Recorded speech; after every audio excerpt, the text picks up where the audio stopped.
Hubungan Zoe Abbas dengan Aditya Zoni kandas di tengah jalan. Sementara Temi Rahadi telah mempersiapkan nama anak pertama. Kemudian, artis muda Kesha Ratuliu membeberkan kesan pertamanya menjadi istri Adi Permana. Dan kabar terakhir datang dari komika Ridwan Remin jadikan keluarga Ruben Onsu sebagai bahan lawakan di panggung stand-up komedi. Sukses membuat suami Sarwenda itu geram hingga melaporkan ke KPAI.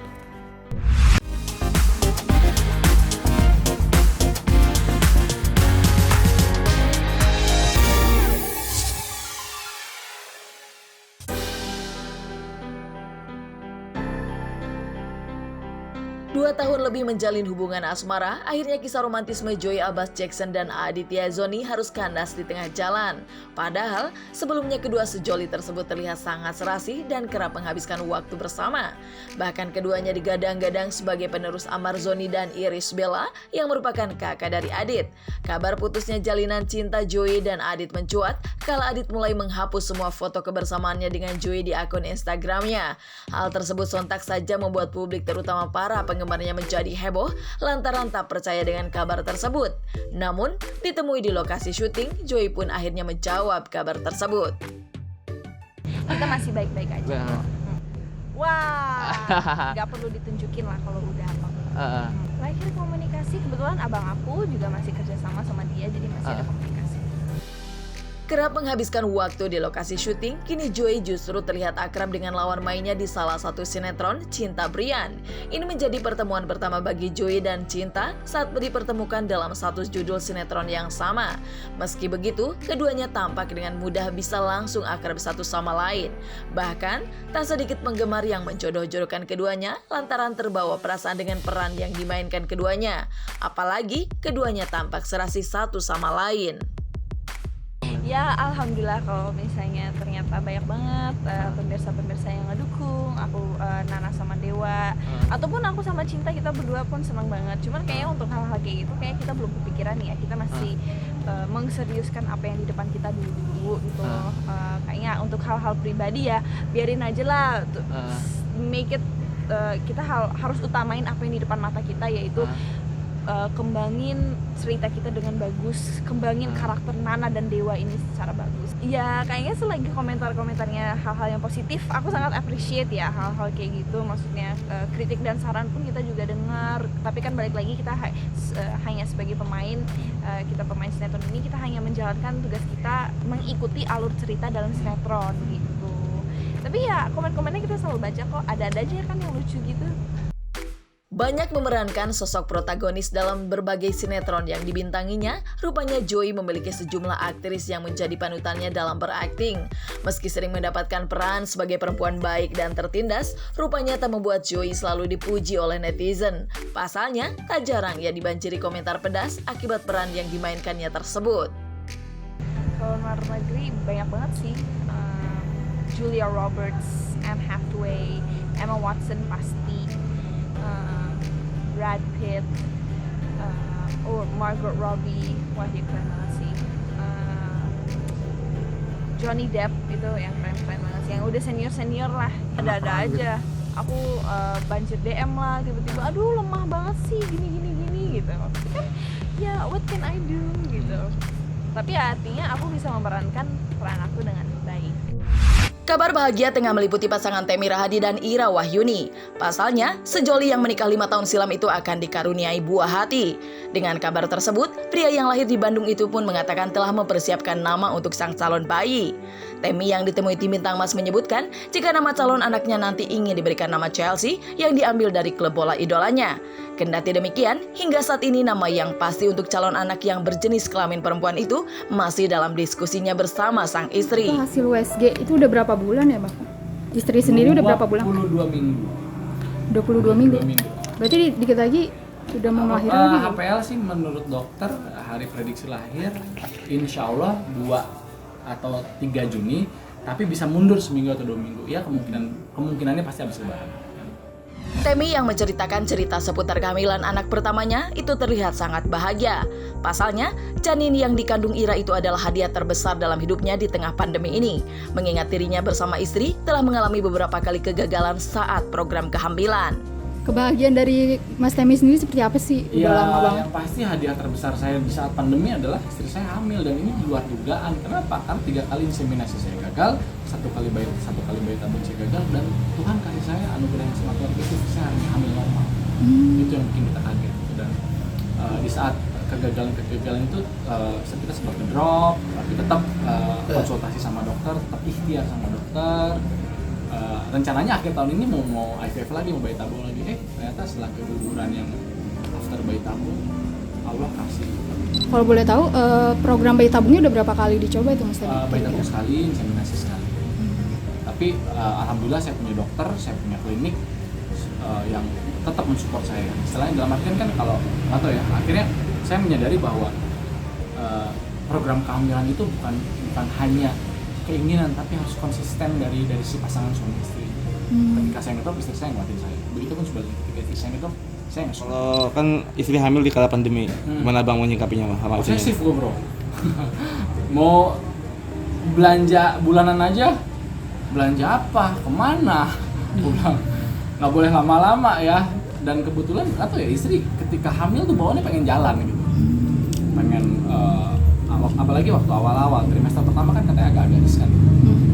Kehamilan pertama yang saya pengen ke Bandung, ke rumah mamanya, ke Bandung, nyampe rumah mamanya, mama sih ya, orang hamil itu di rumah aja dulu ya, sampai masuk periode aman. Ntar ketemu ibu saya bilang, kamu tuh nunggu lama, jangan jalan-jalan dulu, istirahat aja nanti kalau kata dokter boleh jalan. Cuman ya atau ya orang bilang ngidam gitu ya.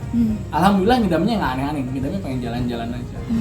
Sempat gagal beberapa kali itu, rupanya membuat Temi kini lebih berhati-hati hingga posesif terhadap kehamilan istri saat ini. Bahkan, setelah kelahiran anak pertama, dia tak ingin mengulur waktu untuk menambah momongan. Sehingga, dia meminta agar kelahiran sang anak nantinya secara normal. Pikiran, stres lah, apa gimana sih? Saling menguatkan yang pasti, karena ya disitulah ujian pernikahan diuji gitu. Istilahnya ketika kita komitmen sama-sama. Manusia, saya juga selalu gitu, bukan hanya istri tiba-tiba ngedrop, kok kita belum kasih begitu pun saya pun pernah merasakan hal seperti itu. Istri pun yang bilang, kamu harusnya jadi cowok, nggak boleh kayak gitu dong. Akhirnya kita saling mengingatkan lah ini, karena tujuan kita sama. Baju-baju gitu. Ini masa lagi renovasi, jadi lucu. Kemarin ketika dokter bilang udah masuk 5 bulan ya, kalau mau renovasi boleh nih sekarang. Nanti kalau udah masuk trimester ketiga kan perhatiannya udah lain nih, karena perhatiannya untuk kelahiran. Karena saya tuh pengen lahir normal. Kenapa pengen lahir normal? Karena ketika lahir saya pengen langsung program anak yang kedua gitu. Kebetulan usia saya udah 30 something lah gitu. Saya pengen ya mudah-mudahan Allah kasih ya. Saya pengen punya 2 sampai 3 keturunan. Kalau dikasih Berarti setelah lahir mau langsung lagi gitu? langsung tancap gas terus. Pokoknya nggak ada spasi, pabrik buka terus. Kalau respon istri? Respon istri yang penting suami happy kan, nggak apa-apa, asal mau bantu ngurusnya aja katanya, jangan mau bikinnya aja. Belum lama ini, artis muda Kesha Ratu Liu telah melepas masa lajangnya setelah dinikahi pria bernama Adi Permana. Saat ditemui di kawasan Jakarta Selatan, Kesha yang didampingi sang suami pun membeberkan kesan pertamanya menjadi istri. Jauh beda ya sama pacarannya. Tapi ada rasa-rasa pacarannya juga? Iya, ada rasa pacarannya, tapi udah pasti jauh lebih lega karena sudah menikah, tidak ada batasan, mau pegang juga udah boleh. Kalau aktivitas sehari-harinya ya pasti ya kayak pasangan rumah tangga pada umumnya. Cuma kalau misalnya rasanya kita kelola terus supaya makin bertambah gitu sih. Kalau tak menarik sih belum sejauh ini karena kita kayak sering bareng, jadinya kayak belum ada sih ya, paling kayak tidurnya, terus habis itu mulai tahu kalau misalkan kayak Adi abis cuci muka, abis gosok gigi, wastafelnya berantakan tuh kayak aduh harus aku elap tanpa marah gitu sih. Selain itu, Kesha juga membocorkan soal rencana bulan madunya bersama sang suami ke Bali dalam waktu dekat ini. Sementara ditanya soal anak, tak enggan mengungkapkan keinginannya untuk memiliki anak perempuan. Sejak dipersunting Adi pada 7 Februari 2021 lalu, Kesha mengaku belum membiasakan dirinya untuk memasak makanan untuk suaminya. Hanya saja, dia saat perayaan Valentine memang menyajikan hidangan salmon kepada sang suami. Kendati demikian, dia berjanji akan menjadi istri yang baik kepada Adi. Honeymoon kita tanggal 22 mau ke Bali sampai tanggal 4. Lumayan lama, itu juga kado dari Bunda Mona. Muda, aku kan kebetulan belum ada babynya di dalam perut, insya Allah secepatnya. Jadi ya itu lucu-lucuan aja. Iya, Itu sebagai doa ya saya. Sebagai doa, aku beli hadiahnya sebagai doa supaya ya Bisa semoga dipakai, cepet dipakai lah. Kalau aku pengennya sebenarnya cewek, tapi sedikasinya kalau lagi sedikasinya. Sedikasihnya ada apa-apa. Kita sebenarnya honeymoon tuh maunya di Bajo, Labuan Bajo. Cuma karena cuaca lagi kurang mendukung, terus habis itu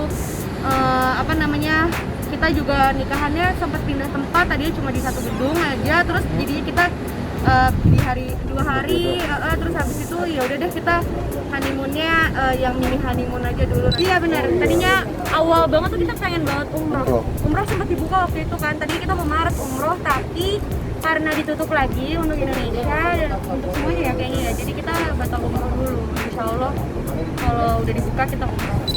Sebenarnya enggak sih ya.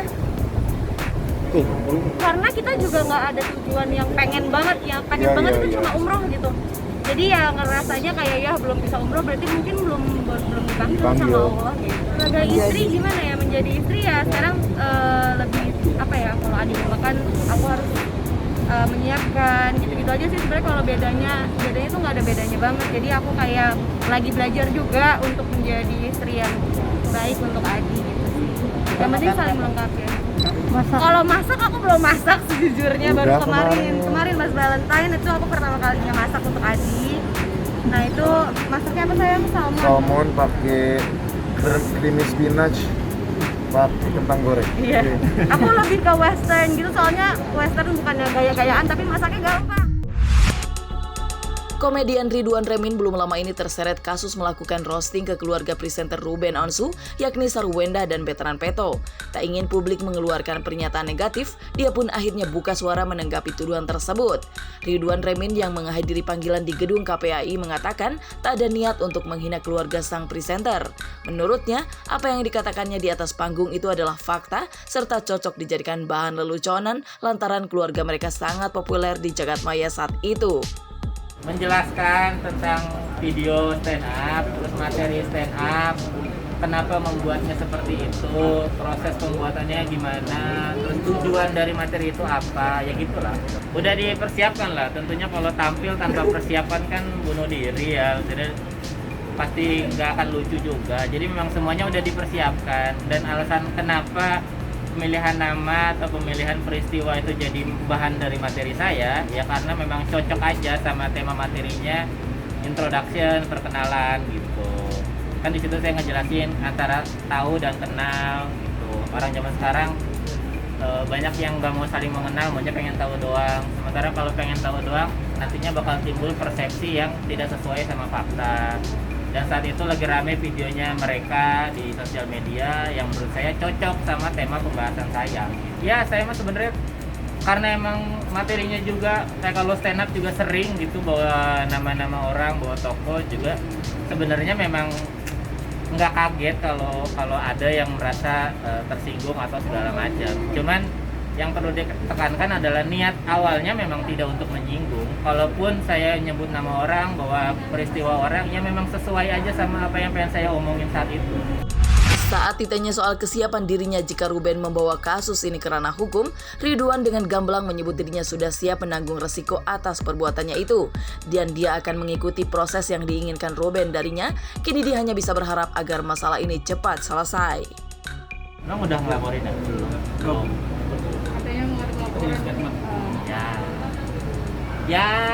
Ya nggak apa-apa sih, tinggal ikutin prosesnya aja lah gitu kan, bentuk tanggung jawab saya juga karena udah bikin materi seperti itu. Jadi apapun tahapannya yang mungkin akan saya lalui gitu, tapi tujuannya atau harapan saya sebenarnya ya pengen masalahnya cepat selesai gitu. pengen tahu sebenarnya maunya gimana, enaknya gimana gitu. Lebih lanjut, Ridwan mengatakan jika dirinya hingga saat ini belum bertemu langsung dengan Ruben. Tersandung kasus ini, pria asal Bogor itu mengaku kedepannya dalam mengangkat tema lawakan akan lebih berhati-hati. Ketemu sih nanti, iya, ya nggak tahu nanti dikomunikasiin dulu. Kalau mereka mau ketemu ya bisa ketemu, kalau enggak kan enggak gitu. Nah setelah ketemunya bakal gimana kan nggak tahu, ketemu aja dulu gitu. Ya apalah itu netizen. Tidak peduli saya sama netizen sih sebenarnya. Ya harapannya untuk stand up komedian ya lebih berhati-hati aja. Kalau misalnya mau bikin materi, dipikirkan ke depannya nanti akan seperti apa efeknya gitu. Terus kalau untuk penikmat komedi ya mungkin kalau nonton stand up lebih enak nontonnya lebih keseluruhan aja gitu. Bukan cuman karena nyebut nama terus oh dia menghina ini gitu, tapi secara konteks juga harus dilihat. Dia lagi ngomongin apa sih gitu. Pembelajaran buat semuanya lah gitu, sama-sama belajar aja. Jadi ya mudah-mudahan kedepannya bisa lebih baik lagi gitu. Saat keluarga dijadikan sebagai bahan lawakan, presenter Ruben Onsu terlihat sangat geram. Hal itu terbukti dari sikapnya yang langsung melaporkan komika Ridwan Remin ke KPAI. Menurut keterangan yang disampaikan Ketua KPAI Susanto bahwa Ridwan telah diperingati. Dia juga mengatakan jika apa yang dilakukan Ridwan itu memang terdapat beberapa kesalahan, yaitu pemilihan diksi dan kata. Untungnya, sang komedian menerima dengan baik.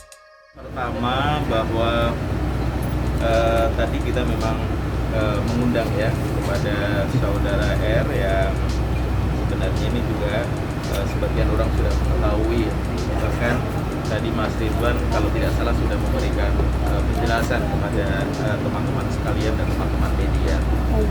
Prinsipnya hari ini kita klarifikasi atas pengaduan, tetapi kemudian pengaduannya sudah juga dicabut ya. Tetapi KPAI kan di dalam menjalankan tugas tidak semata-mata berbasis pengaduan, tapi juga berdasarkan pengawasan dan juga monitoring dan evaluasi.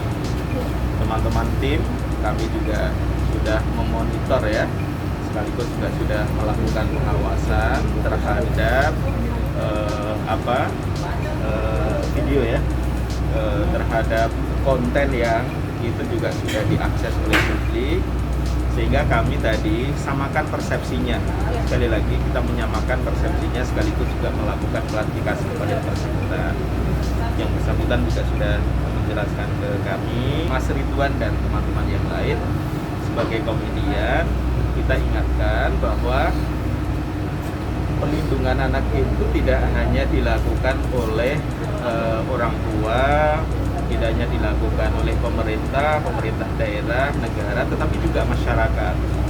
Makanya kita berharap hati-hati di dalam memilih diksi, memilih kata, memilih kalimat ketika membuat joke, menghibur, yang itu semangatnya sebenarnya menghibur masyarakat. Menghibur masyarakat itu memang seiring berjalanan waktu memang harus penuh dengan inovasi, menyesuaikan dengan kode etik perlindungan. Nah, ini tadi saya sampaikan ke Mas Ridwan, dan Mas Ridwan sangat welcome. Prinsipnya beliau akan terus memperbaiki dan upaya ke depan ingin semakin baik.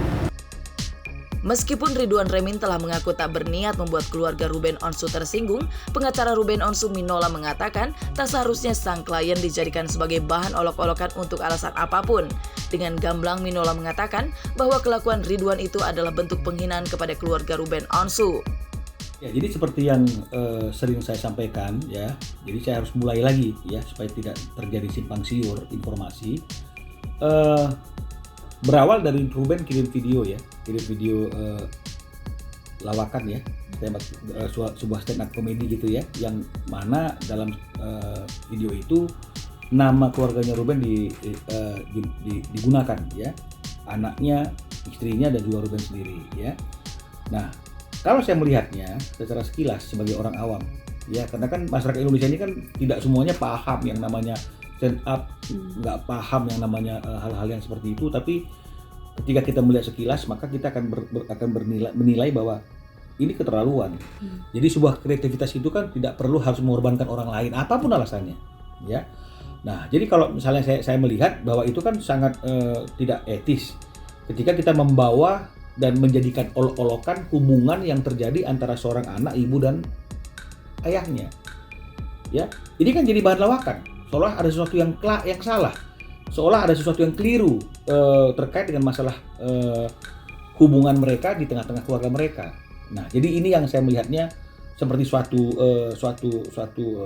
penghinaan, kan begitu ya. Dan seperti yang sering saya katakan bahwa terkait dengan masalah kasus penghinaan ini memang ada unsur yang tidak kalah penting adalah unsur subjektivitas. Ya, jadi sama kalau misalnya kemudian orang mengatakan tidak ada niat untuk melakukan pelecehan. Niat itu kan juga sesuatu yang nggak bisa dilihat. Hanya dia yang tahu dia berniat apa tidak. Sampai hari ini Ruben hanya masih kirim videonya dan bilang simpan atau nanti suatu saat diperlukan untuk menjadi bukti. Ya, jadi belum ada pembicaraan lebih jauh, belum ada ketemu juga. Apakah Ruben akan mempermasalahkan masalah ini sampai ke ranah hukum atau akan menyelesaikannya secara baik-baik?